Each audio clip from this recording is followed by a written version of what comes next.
বন্ধুরা, আজ আমি করব আমের ফিরনি বা পায়েস। তার জন্য আমার গাছ থেকে 3টে আম নিলাম। আমার গাছেরই আমগুলো আমি 3-4 ঘন্টা মতো ভিজিয়ে রেখেছি।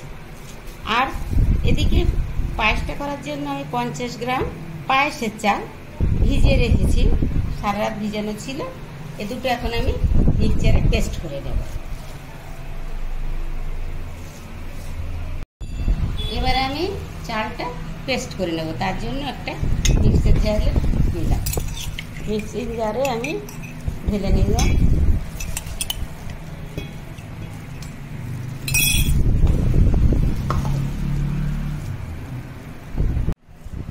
বন্ধুরা, চালটা আমার পেস্ট করা হয়ে গেছে।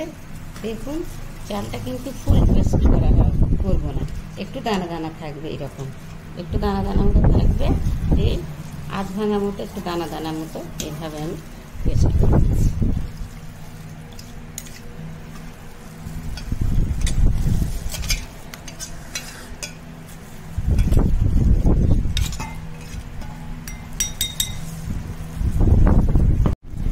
আমের শাঁসগুলো আমি একটা চামচের সাহায্যে এইভাবে সব তুলে নিলাম।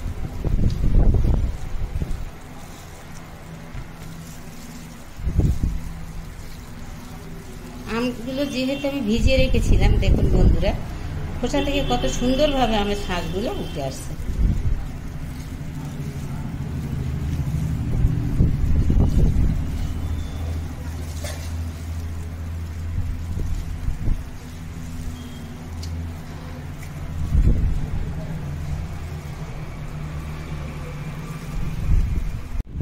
আমের শাঁসগুলো আমি এভাবে সব কেটে নিয়ে নিলাম, খোসা থেকে ছাড়িয়ে। এবার আমি একটা মিক্সচারে দিয়ে দিচ্ছি, এটা আমি পেস্ট করব, তার জন্য একটা মিক্সচারে নিয়ে নিচ্ছি।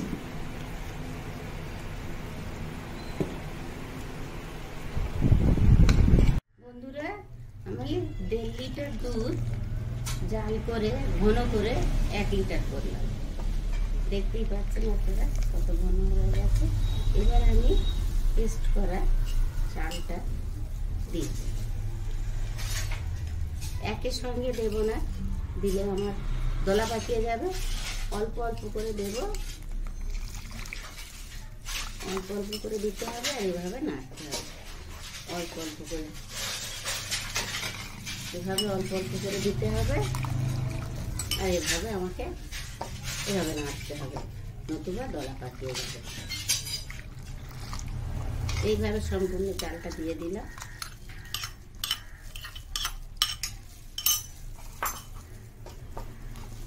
আমি আবার একটু নেড়ে চেড়ে ঘন করে নেব।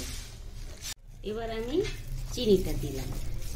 যেহেতু আমটা মিষ্টি, চিনি সামান্য দেবো, এই 2 থেকে 3 চামচ চিনিটা দিলাম।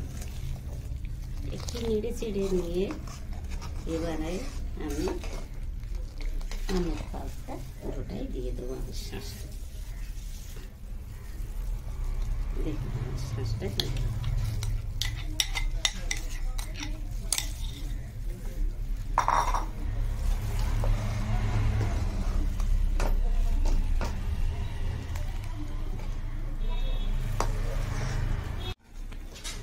বন্ধুরা, এইভাবে নেড়ে নেড়ে যখন খুব ঘন হয়ে আসবে, তখন আমার ফিরনিটা রেডি হয়ে আসবে। এখন এইভাবে আমাকে প্রায় 10-15 মিনিট আমাকে এভাবে শুধু নাড়তে হবে। গ্যাসটা আস্তে করে দিয়ে দিলাম। দিয়ে এবার কিছুটা ড্রাই ফ্রুটস দিলাম, কিশমিশ, কাজু বাদাম ধুয়ে আমি কুচি করে দিয়ে দিলাম।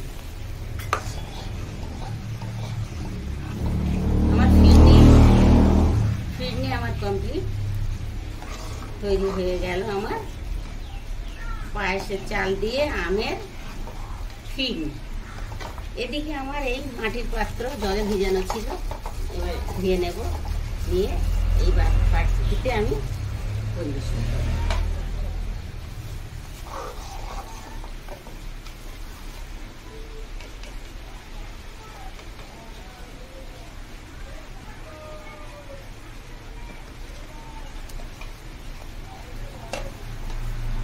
তৈরি হয়ে গেল আমার আমের ফিরনি। আমার এই রেসিপিটা যদি আপনাদের ভালো লেগে থাকে আমার চ্যানেলটাকে সাবস্ক্রাইব করবেন, শেয়ার, লাইক ও কমেন্ট করতে ভুলবেন না। আজ আসি, আবার নতুন এক রেসিপি নিয়ে আপনাদের সামনে হাজির হব।